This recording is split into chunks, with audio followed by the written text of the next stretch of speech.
A Bolsa de São Paulo fechou no vermelho pelo terceiro dia consecutivo. Tem sido assim desde que foi anunciada a vitória de Donald Trump nas eleições americanas. Hoje, o Ibovespa caiu 3,32%. O dólar voltou a subir.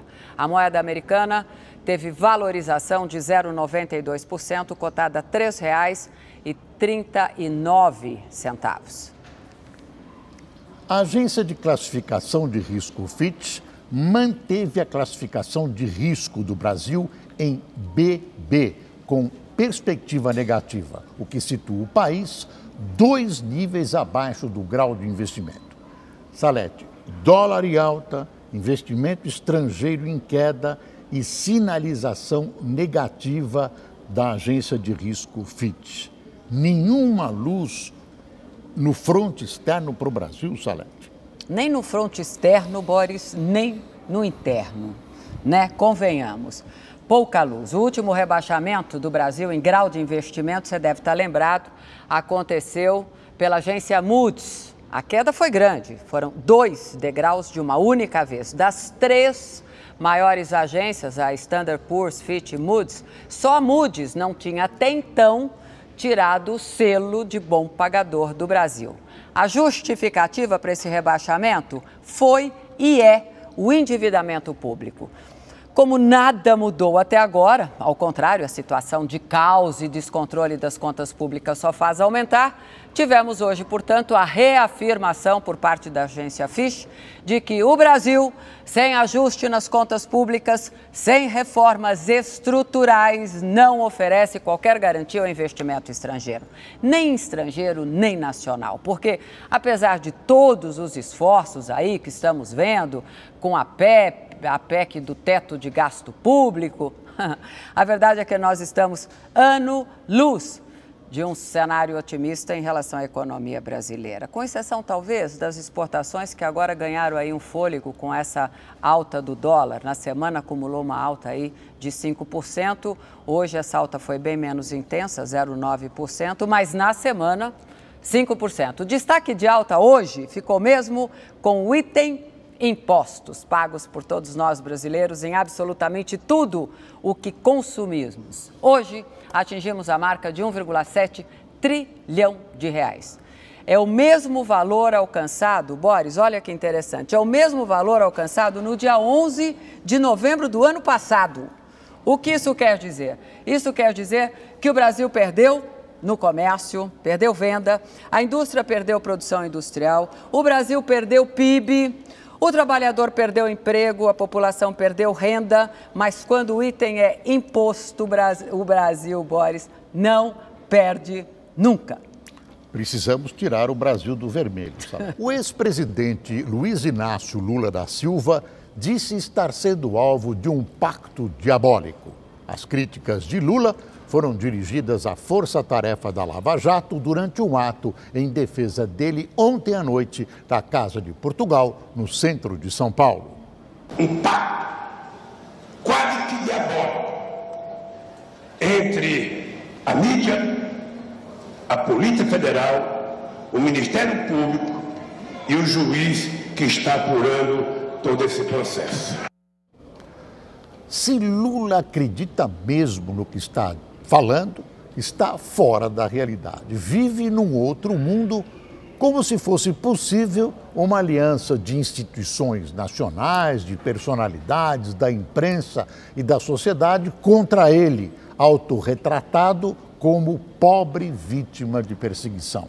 Demoníaca, gente, foi a gestão do governo petista que lançou o país nessa situação gravíssima e permitiu um sistema de corrupção destinado a perpetuar o PT no poder.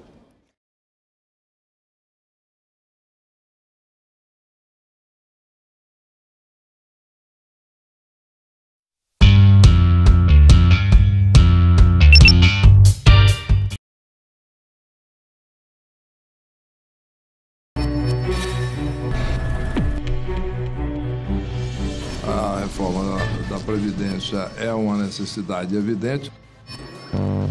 O fundamento central do nosso governo é a responsabilidade.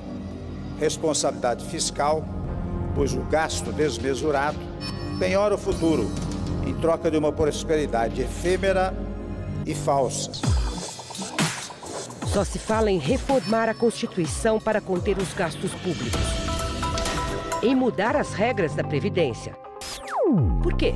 A prioridade hoje é o equilíbrio fiscal, isto é, a estabilização do crescimento da dívida pública. Porque falta dinheiro para o governo pagar tudo o que precisa. E quando falta dinheiro, o que é que se faz? Dívidas. A confiança na economia está sendo recuperada de forma pronunciada. O governo brasileiro está endividado e deve cada vez mais. O Globo News Especial vai explicar o que é a dívida pública federal. Vai contar por que ela é tão preocupante e por que está custando tão caro ao Brasil.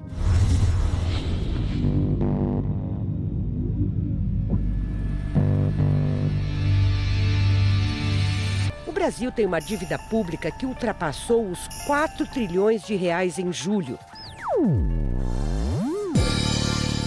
A regra para saber se essa dívida é alta demais ou não é fazer uma relação entre ela e o PIB.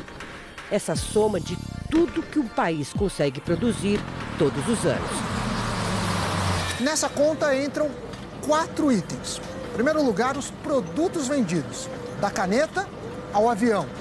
Serviços prestados em segundo lugar, do mecânico à agência de turismo. Em terceiro lugar, os investimentos que as empresas fazem. E por último, os gastos do governo.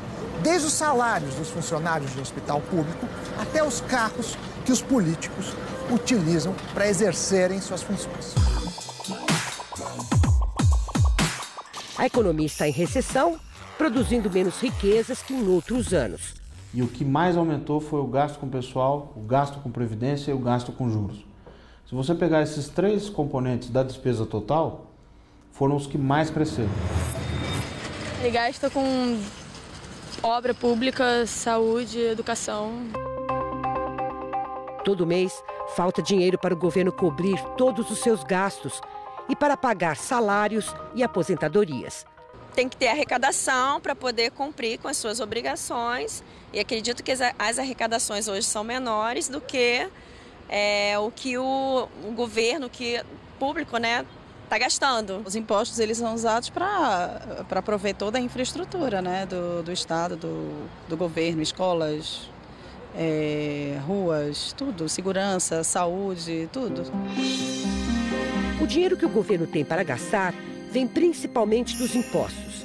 E não é pouco que os brasileiros pagam, é exatamente 1/3, 33% de tudo que produzimos. O governo tem outras fontes de renda, cobra taxas por diversos serviços, por exemplo. Recebe parte do lucro das estatais. E quando a situação aperta muito, tenta vender bens, como carros, terrenos, apartamentos. Se o governo conseguir pagar as despesas principais com o dinheiro que arrecadou e ainda sobrar um pouco, significa que houve superávit primário. Agora, se a conta das despesas e da arrecadação fecha negativa, aí temos déficit primário. Funciona mais ou menos assim. Imagine um prédio que tem uma caixa d'água. Ela serve para abastecer o consumo de seus moradores. Todo mês, esse prédio recebe uma remessa de água que enche a caixa. E os moradores vão consumindo essa água. Se no final do mês os moradores tiverem gasto menos do que a remessa, o nível da caixa d'água vai ter aumentado. E essa água pode ser utilizada no futuro para atravessar meses de dificuldade. Essa é a situação do superávit. Por outro lado, se os moradores consumirem mais água que a remessa, a caixa d'água vai ter que usar sua reserva para suprir a necessidade. E a caixa vai ficar em déficit. De agosto do ano passado até julho deste ano, faltaram 154 bilhões de reais para o governo fechar as contas. Ele pegou esse dinheiro emprestado. Se o dono do prédio tem um bom estoque, mas mês após mês os moradores gastarem mais do que recebem de água, o estoque vai baixando, baixando, baixando e uma hora vai acabar a água. Quando isso acontece, o prédio precisa pedir água emprestada para o vizinho, que possui um estoque maior. O prédio se compromete a devolver mais água no futuro. Depois de um tempo, se o prédio não voltar a economizar água, os que emprestaram ficarão desconfiados e podem não emprestar mais. No caso das contas públicas, todo mundo que aplica em títulos da dívida empresta o dinheiro para o governo. São os bancos que depois repassam esses títulos nas aplicações dos clientes, os fundos de pensão, os fundos de investimentos. A diferença entre o governo e as pessoas é que o governo sempre pode cobrar mais impostos ou usar aquela maquininha e imprimir mais dinheiro. O governo imprime papel e paga suas contas com o papel que ele está imprimindo, que é, na verdade, definição de inflação. Então, aquela inflação ela tem uma função, que é ela gera uma receita para o governo de imposto inflacionário. Não bastasse o enorme rombo das contas públicas que faz a dívida aumentar, o Brasil ainda tem de lidar com um problemão, que é o tamanho da nossa taxa de juros. O governo paga 14% de juros numa dívida que é de 4 trilhões de reais. O Brasil é o campeão não só de juros, mas de juro comparado com dívida. A dívida pode não parecer tão grande, 70% do PIB. O Japão, por exemplo, tem 200%. Mas o Japão tem juro negativo, o Brasil tem 14% de juros. Os juros básicos, aqueles que o Banco Central define a cada 45 dias, são altos por várias razões. Uma delas é a confiança. Quanto se precisa cobrar para emprestar para alguém numa situação difícil?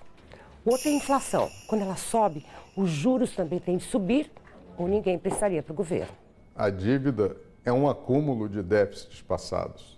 Infelizmente, não é possível mudar o passado. A única coisa que é possível em relação ao passado é a gente aprender com eles, então não repetir os erros que já foram cometidos e procurar repetir os acertos. Foi por causa do descontrole da dívida pública que as agências internacionais tiraram o grau de investimento do Brasil e rebaixaram a nossa nota.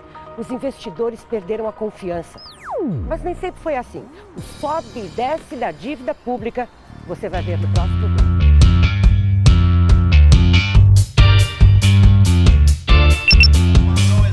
Serviço. Nós o fizemos com amor, aplicação e sem medo. Declaro promulgada. A Constituição de 88 foi o grande marco na construção de um Estado que atendesse nossas prioridades sociais. Novos benefícios foram criados, entre eles, por exemplo, a aposentadoria para quem nunca tinha contribuído para a Previdência. E tem muito mais. Parte dos impostos o governo federal precisa repassar para os estados e municípios. Os gastos com saúde e educação não podem ser menores do que uma porcentagem fixa da arrecadação dos impostos. Historicamente, no Brasil, saúde e educação receberam investimentos insuficientes. Então, criou-se um consenso da necessidade de vincular receitas à saúde e à educação.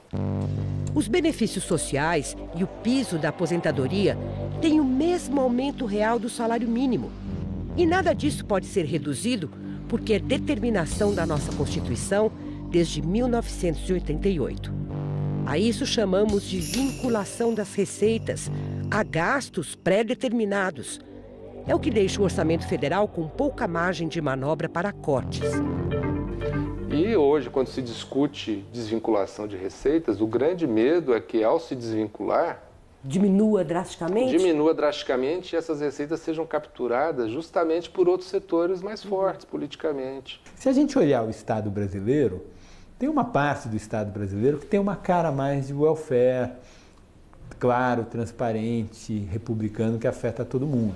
SUS, Bolsa Família, política de valorização do salário mínimo, um monte de isenções tributárias, regimes fiscais especiais, universidade pública gratuita, uma série de gratuidades para idoso, que tem muito mais cara, não de escolhas da sociedade republicanas, mas de grupo de pressão que ficou lá puxando a brasa para sua sardinha.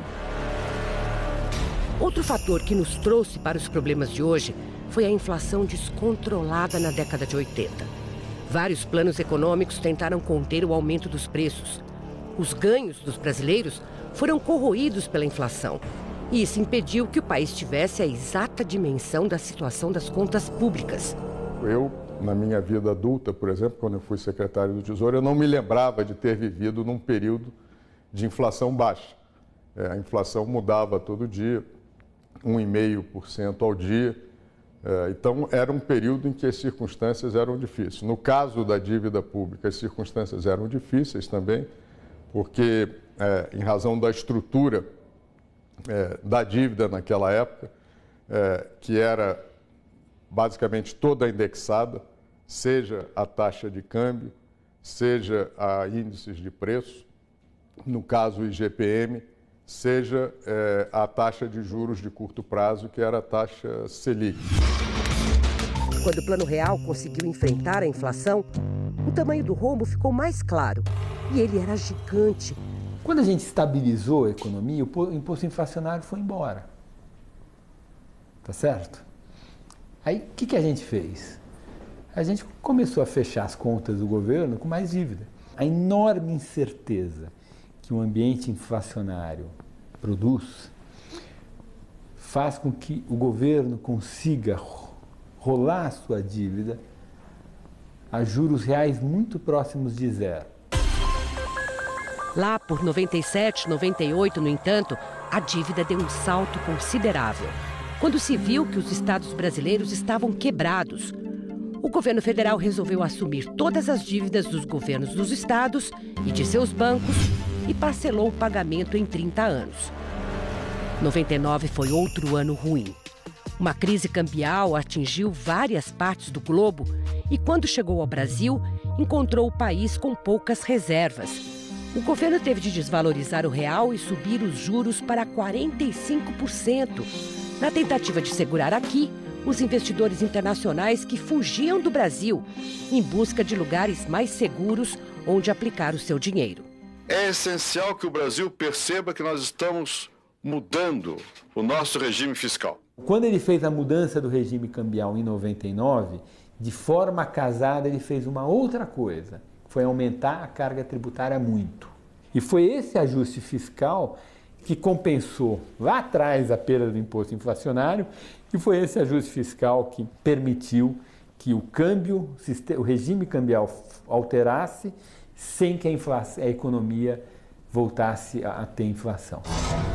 O trauma daquele período foi tão grande que a solução veio na forma de uma lei inovadora em 2000, a Lei de Responsabilidade Fiscal, que prevê punição para presidente, governadores e prefeitos que desobedeçam à disciplina dos gastos. Se você quer gastar, precisa arrecadar. Gastar mais do que arrecada durante muitos anos resulta em dívida e dívida impagável. Em 2001, às vésperas da eleição que levaria Lula à presidência do Brasil, o mercado voltou a ficar agitado.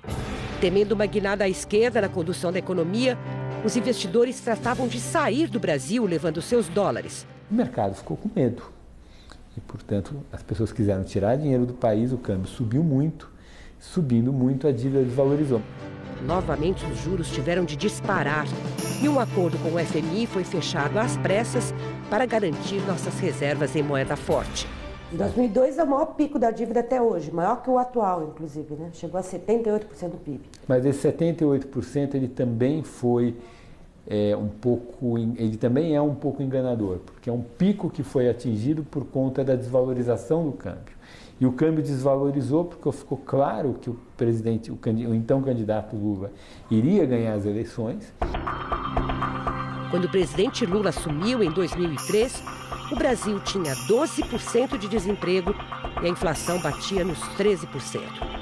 Para ganhar a confiança dos agentes econômicos, o governo decidiu estipular uma meta ambiciosa, bem alta, de superávit. Gostaria só de cometer erros novos. Nós não vamos repetir erros passados. Aquele foi um período bem interessante. O governo Lula arrumou a casa e tivemos prosperidade.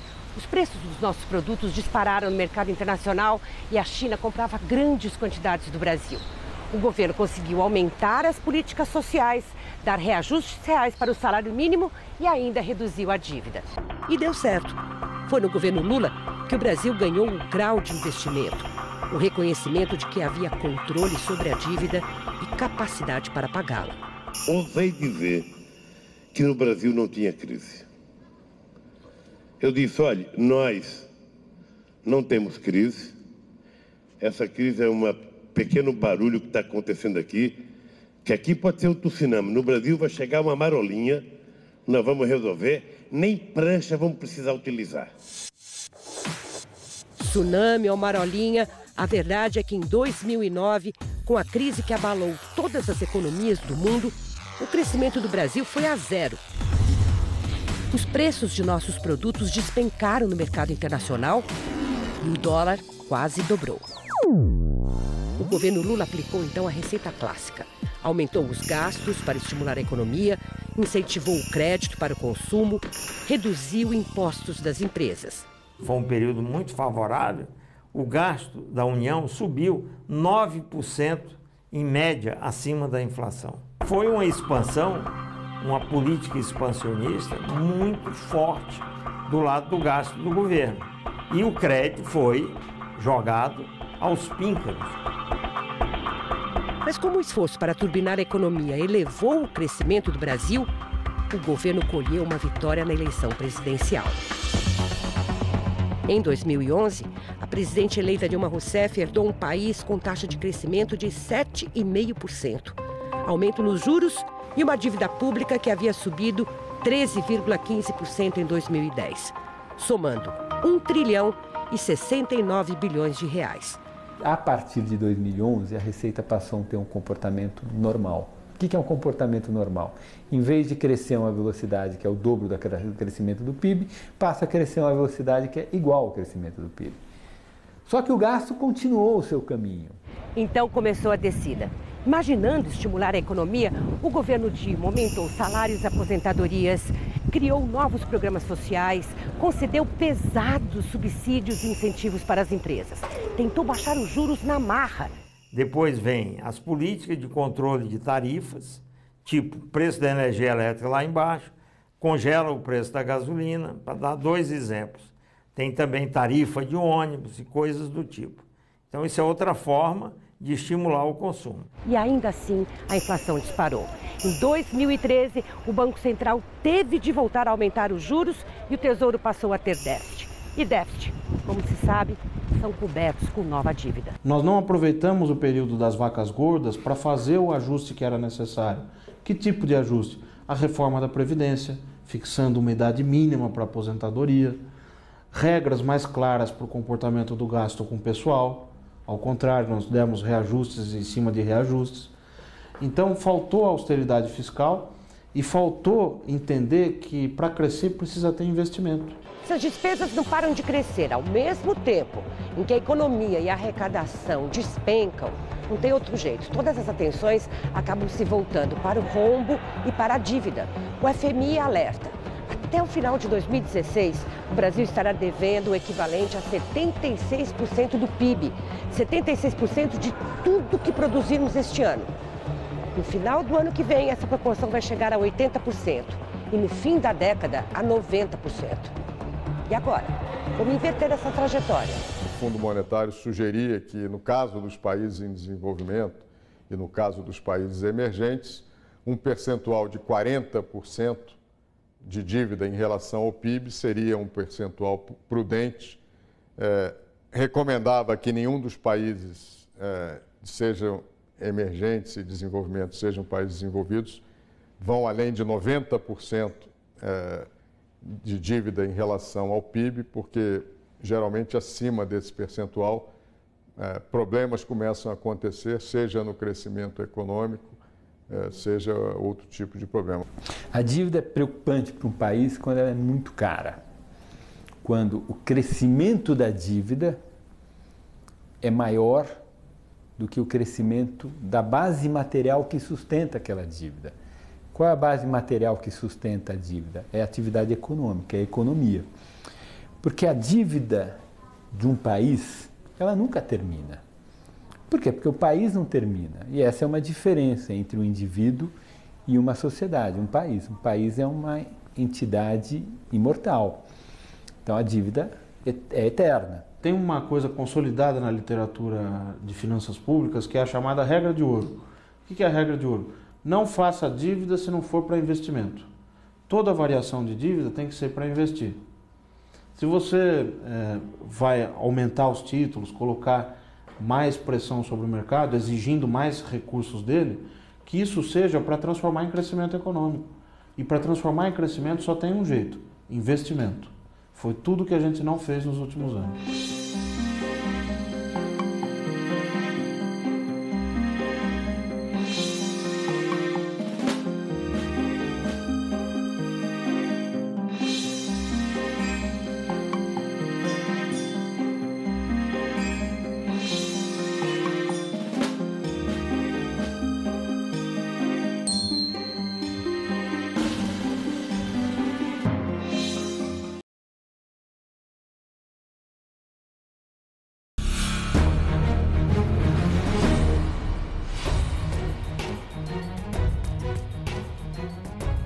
Olá, bem-vindos ao programa Diálogos. O convidado de hoje é professor estudioso de política que dedicou especial atenção à experiência do PT na presidência da República no exercício real do poder. E agora ele escreveu 2 longos artigos fazendo uma espécie de balanço desse período. Vamos ver quem é ele.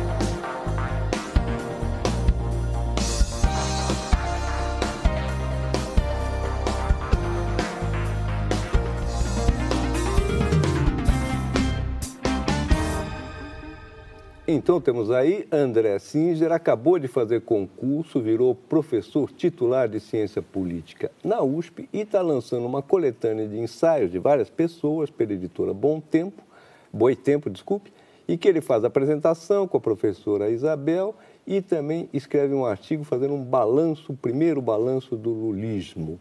Obrigado por ter vindo, André. Me diga o seguinte, o teu balanço muito rigoroso, muito bem fundamentado, é inescapável, o lulismo falhou, não foi adiante, as suas promessas não foram até o fim. Por quê? Boa noite, Mário, muito obrigado pela oportunidade. Eu acho que o lulismo falhou, mas não falhou também, quer dizer, houve uma queda muito importante do desemprego, nós chegamos ao final de 2014 com pleno emprego no país, hoje nós estamos com uma taxa de 11,8% de desemprego, em dezembro de 2014 era 4,3%. Né? Tivemos um importante aumento de salário, cerca de 30% de salário médio real, né? Um importante aumento do salário mínimo, cerca de 70%, e quase 50 milhões de pessoas atendidas pelo Estado por meio do Bolsa Família, pessoas muito pobres. Então, eu acho que houve uma série de êxitos no lulismo. Mas que depois não foram adiante. Bem, eu queria dizer uma coisa que é o seguinte, a alternância do poder numa democracia é absolutamente essencial, tem que ocorrer. Quer dizer, em algum momento o lulismo iria perder eleições. O problema é que nós tivemos um processo de golpe parlamentar. Né? O lulismo foi derrubado, né, se quiser, antes do tempo, porque essa transição teria que ser feita por meio de eleições. Né? E aí, realmente, nesse processo, houve falhas do lulismo. Né? Houve uma dificuldade muito grande de enfrentar a crise econômica, houve uma dificuldade muito grande de dar respostas adequadas à Operação Lava Jato e houve uma dificuldade muito grande de enfrentar o problema do PMDB, que, na verdade, é um partido de centro que acabou radicalizando pela direita e traiu... Era um aliado e traiu. Né? E traiu o compromisso. Então, houve falhas, sem dúvida, mas nós temos que considerar também os sucessos que ocorreram. Não, ocorreram sucessos, eu não nego, mas houve uma grande crise econômica que não foi enfrentada a contento, enfim, e que levou à queda, à derrubada da Dilma. E que me parece que agora o que está em questão é que nada do que o lulismo conquistou está fadado a continuar. Deixa eu só falar uma questão da crise, né, antes disso. Quer dizer, mais do que não soube enfrentar, na verdade, a presidente Dilma cometeu um erro muito grave ao adotar a receita do adversário no final de 2014, no começo do seu segundo mandato. Isso aprofundou, isso, na verdade, provocou essa imensa recessão na qual a gente está metido agora. Então, isto foi um erro grave. Agora, muitas coisas podem se manter, eu diria, de partida, o Bolsa Família. Né? O governo Temer está mantendo, até certo ponto ampliou o valor do Bolsa Família, que é uma conquista que eu sempre defendi que seria permanente. Eu acho que nenhum governo vai revogar o Bolsa Família, né? Outros programas, como o ProUni, o FIES, o Minha Casa Minha Vida, estão de pé.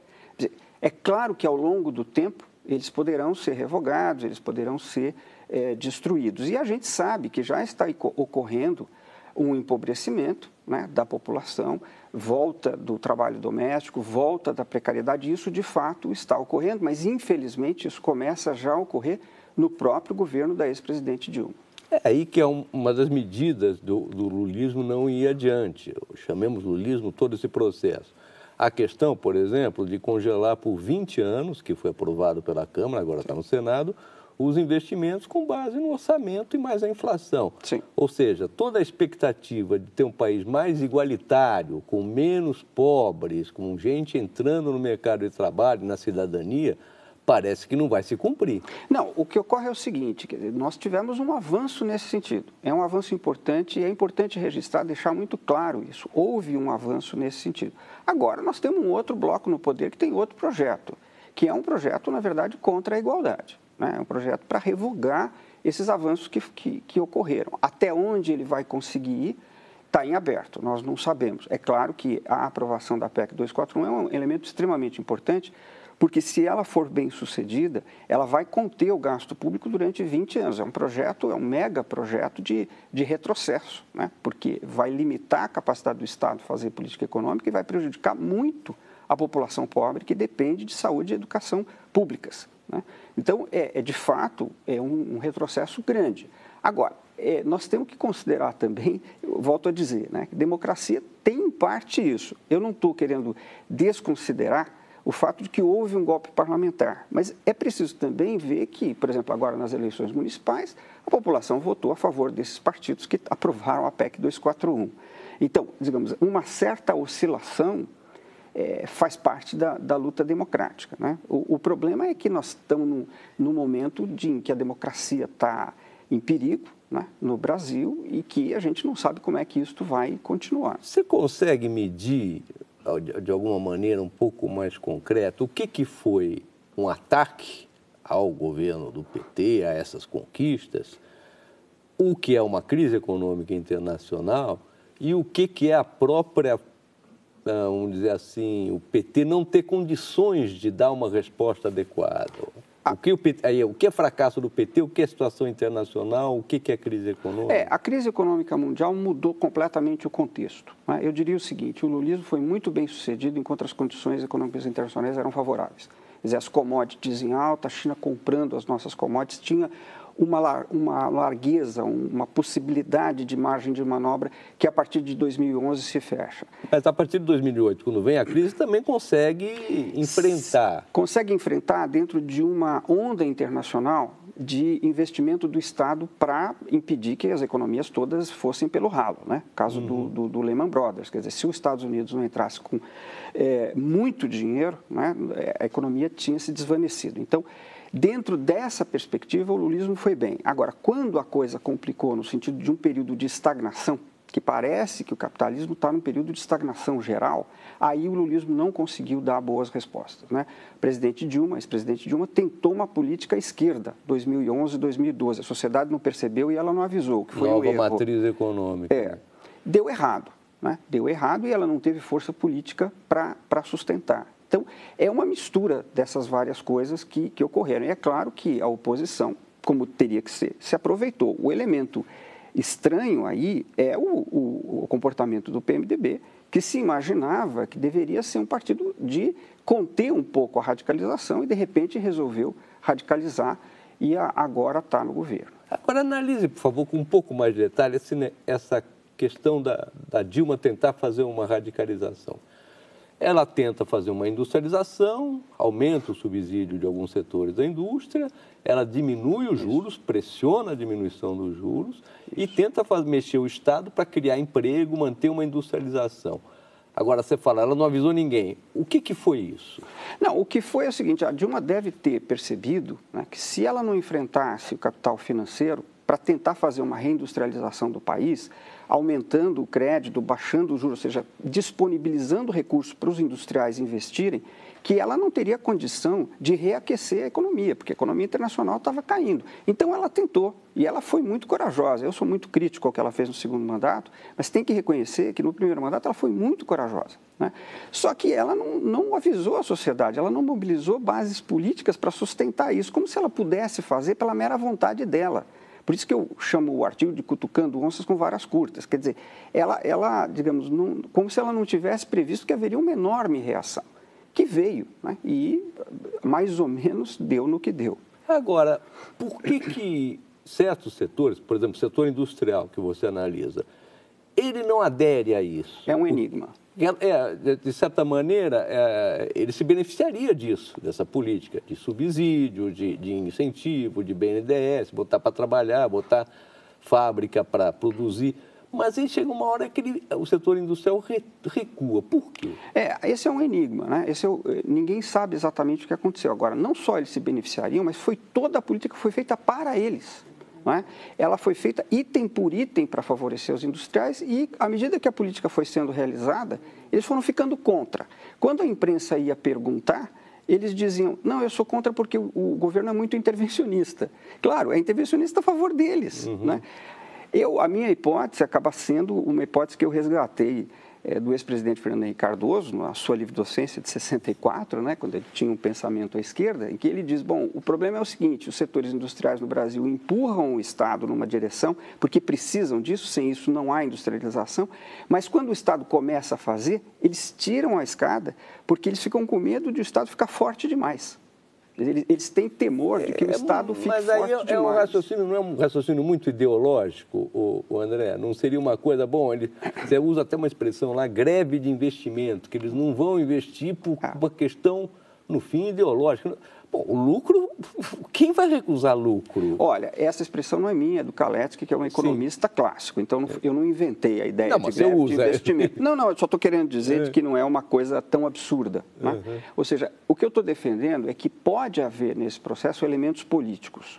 E isso não é uma coisa que está fora vamos dizer, da análise histórica. Né? Então, eu acho que eu não tenho condição de afirmar, por isso que eu escrevi um enigma, que terminantemente é isto que aconteceu. Mas eu acho que é uma hipótese sobre a qual a gente deveria pensar, né? Que tem também elementos políticos nessa equação econômica. Tá, nós vamos fazer um pequeno intervalo e já voltamos com a nossa discussão, balanço dos governos do PT, feitos por André Singer.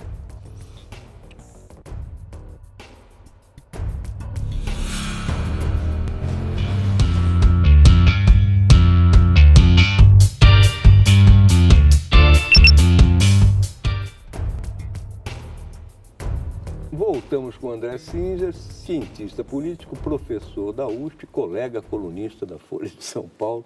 Eis o livro aqui, vou mostrar para vocês. As Contradições do Lulismo, organizado pelo André e pela Isabel Loureiro, que também é professora.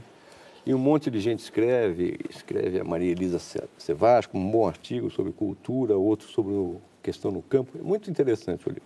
Agora, me diga uma coisa, André, se esboroou muito rápido, não? Por quê essa rapidez? Não, na verdade, nós tivemos uma situação, estamos tendo ainda, né, uma situação de crise. Na situação de crise, tudo se concentra. Né? Quer dizer, todas as mudanças vamos dizer, ocorrem quase que instantaneamente. E, certa medida, como toda crise, ela é meio inesperada. Né? Quer dizer, é uma soma de componentes que gerou essa... Houve pouca resistência a esse desmantelamento das conquistas? Essa é uma boa pergunta. É porque o lulismo é despolitizador. Ele é abertamente despolitizador. Como ele é uma política de conciliação, não é uma política de confronto, era preciso deixar muito claro para os empresários, para o capital, que não havia uma proposta de mobilização, que não havia um processo de mobilização ameaçador. Então, não houve mesmo. Quer dizer, quando você não faz, quando você não constrói uma mobilização, ela não ocorre. Quer dizer, a gente sabe que as mobilizações elas são um processo lento, né, que vem de muito tempo. Haja vista, por exemplo, que foi, por exemplo, a campanha das diretas. Né? A campanha das diretas estava sendo preparada desde 64, se você quiser. Quer dizer, né, tem um enorme processo de resistência molecular na sociedade que vai desaguar nesse grande movimento de massas. Os movimentos de massas não acontecem assim. Da mesma maneira que os movimentos de massa da direita, agora em 2015, eles estão sendo tentados desde 2005.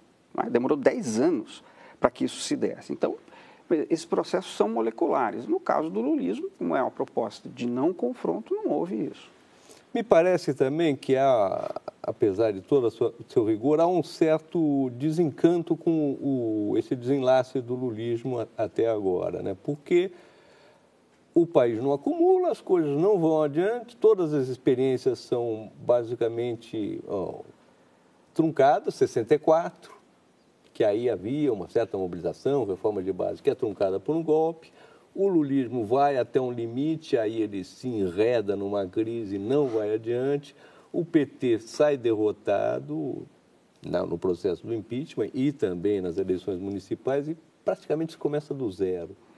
Na verdade, Mário, da minha parte não existe um desencanto com o lulismo, porque eu sempre assinalei essas contradições. Né? Há muitos anos que, para mim, está claro. O que me surpreendeu nesse processo tem uma coisa relativa à Operação Lava Jato, ao tamanho dela. Sim. Eu chego a desconfiar que não tem paralelo no mundo, porque eu acho que nem a Operação Mãos Limpas, eu não sou especialista no assunto, então pode ser que eu esteja errado. Teve esta dimensão que nós estamos vendo aqui no Brasil. Né? O caso do PMDB, que realmente me surpreendeu, né, que a minha análise era de que é um partido de centro, eu acho que eu tenho elementos para defender isso, mas aqui a coisa desandou por completo, né? E a própria classe dominante brasileira, que parece não ter entendido, né, ou não aceitado, que mesmo num processo super conciliatório como é o do lulismo, essas concessões, essa melhora de vida da população mais pobre, da população pobre, etc., etc., é absolutamente necessária para o Brasil, do ponto de vista democrático, do ponto de vista civilizatório, se você quiser. Né? Então, quer dizer, que a classe dominante brasileira não aceite sequer isso, aí também eu devo dizer que houve uma certa surpresa da minha parte, mas não é um desencanto com o lulismo, quer dizer, as contradições do lulismo, para mim, estavam claras há muito tempo. As contradições, mas você escreveu um artigo, por exemplo, você dizia que se entrasse na Constituição os programas sociais, tal, a gente entrava num período como o do Roosevelt nos Estados Unidos, ali que há uma estabilidade, um ganho constante dos mais pobres durante um longo período. Não parece estar acontecendo. Né? Mas veja bem, você até me ajudou nisso, porque você publicou esse artigo. A ideia do sonho rooseveltiano é de que ele era um sonho, né? Que podia se dar ou podia não se dar. A presidente Dilma tentou, 2011, 2012, cumprir esse projeto. A sua maneira, né? A sua maneira, houve inabilidade e tal, mas ela tentou. E eu nem sei se a inabilidade dela foi tão determinante. Eu acho até que a gente vai passar muitos anos estudando essa experiência para ver por que ela não deu certo. Quer dizer, essas perguntas vão permanecer no Brasil, porque as questões estão postas. Quer dizer, o problema da, digamos, integração civilizatória dessa grande massa da população, de quase 40%, 50% da população, que nunca foi integrada, que vive à margem, vai continuar presente no Brasil, qualquer que seja o desdobramento imediato. E também vai continuar presente a questão da indústria e das finanças, né? Que, pelo que você analisa, há uma hora que a indústria não vai. Não vai. É que ela está com o capital financeirizado e ela não adere a isso. Exatamente, né? Exatamente. Então, mas a questão do sonho rooseveltiano, eu nunca disse que ia ser. Eu acho que em 2010 havia esse clima mesmo, muita euforia tal, e até eu iria um pouco mais longe, dizendo, olha, a presidente Dilma, de fato, tentou, 2011, 2012, não é, fazer uma política mais à esquerda para dar sustentação para esse projeto. Não deu certo. Não é? Mas, digamos, eu acho que a ideia não estava errada. Agora, não existe também um problema de fundo, André, político, que são a questão partidária do sistema político? Nós estamos com 35 partidos, e 34 e 35 em processo de consolidação. Vai ter 70 partidos. O PMDB meio que começa a se desmoronar em cima de tudo isso. É possível fazer mudanças sentidas nesse sistema político? Olha, nós temos um problema, de fato, um excesso de partidos tem que ser corrigido de algum modo, né? Cláusula de barreira, tem que haver. Isso, de fato, é impossível um eleitor entender 70 partidos. Não existe 70 projetos nacionais diferentes. Não existem 70 projetos nacionais, né? Agora, o que eu acho é que, digamos, essa mudança não poderia passar por cima dos três grandes partidos, não é? PSDB, PMDB e PT. são 3 grandes conquistas institucionais brasileiras. Os partidos demoram cerca de 30 anos para se consolidar no país. Então, parece que o Brasil está sempre recomeçando do zero. Quer dizer, quando o sistema pré-64 estava se consolidando, veio a ditadura, apagou. Quando o sistema MDB-Arena começava a reproduzir as principais divisões da sociedade, a ditadura apagou. Agora, esse novo sistema, que tem uma série de problemas, quer dizer, os partidos têm pouca identificação, são muito rejeitados, mas são 3 partidos consolidados no Brasil. Tem muita filiação, muita militância, muito prefeito e muita história. Nós estamos chegando perto dos 30 anos desses partidos. Então, o melhor para o Brasil é que eles se reformulassem, né, que eles fossem capazes de se reformular e sobrevivessem. Na sua aula, no concurso, na USP, você fala do sistema partidário e você meio que mostra que, olha, existem 3 grandes partidos porque existem 3 grandes forças na sociedade brasileira. Isso. É o PSD que vira esse PMDB. Que é ligado às pequenas cidades do interior, que depende do Estado, não sei o quê. Existe um partido de classe média, urbano, que seria o UDN e os tucanos hoje. Exatamente. E existe um partido trabalhista ligado a uma certa condição operária, principalmente, que é PTB e PT. Esse processo vai continuar, você acha? Vai continuar. O problema é que pode ter que começar tudo outra vez e nesse interregno, se esses partidos desmoronarem, nós não sabemos o que vai ter. Quer dizer, fenômenos tipo Collor, quer dizer, um candidato praticamente avulso que vem do nada, não é? E faz um governo desastrado, porque o governo precisa ter base, né? Precisa ter base na sociedade, precisa ter base no parlamento, precisa ter uma consistência, qualquer que seja a orientação ideológica, né? Então, eu acho que essas divisões, a minha impressão, a conclusão a que eu cheguei desse estudo que foi longo, é que essa divisão da sociedade entre classe média, Partido Popular e Partido do Interior, ela vai persistir, ela tem alguma coisa de estrutural. Tanto é que ela se reproduziu da mesma maneira no período pré-64 e agora.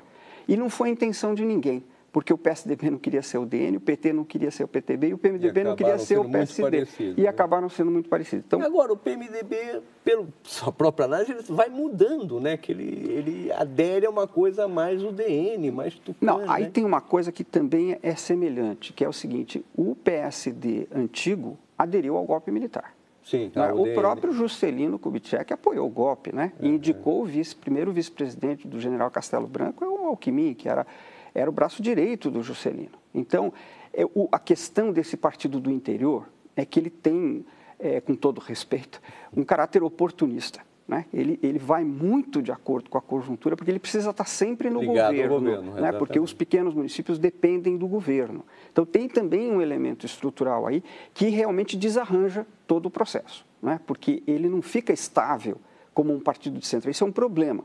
Mas isso é um problema também do país, é a característica do país. Você não pode querer um sistema partidário de outro país. Não dá para transplantar Não é, um sistema partidário ou norte-americano ou europeu para as nossas condições. O que eu defendo é que esses partidos representam o Brasil.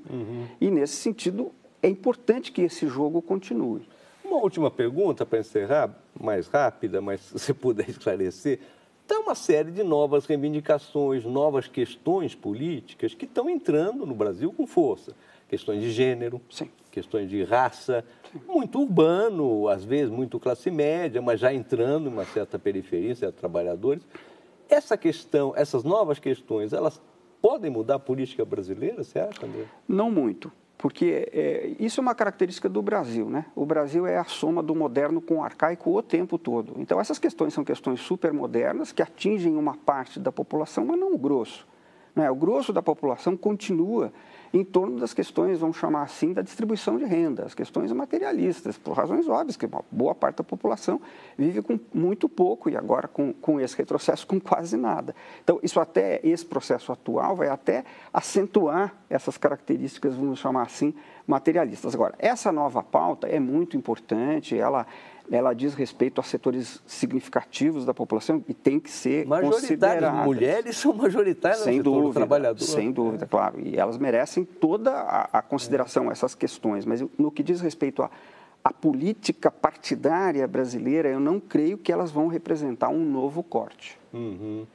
Bom, então estamos aí Felizmente vai ter que acabar, que acabou a entrevista, o nosso tempo. Ele está aqui, As Contradições do Lulismo. Eu recomendo, que é um belo livro. É um primeiro balanço rigoroso do que foi esse processo todo dos governos petistas, suas limitações e o que ele conseguiu. Muito obrigado, André, eu agradeço, Mário, pela sua entrevista. Ficamos por aqui. Voltamos na quinta-feira que vem, às 11 da noite, aqui na Globo News, programa Diálogos. Até lá.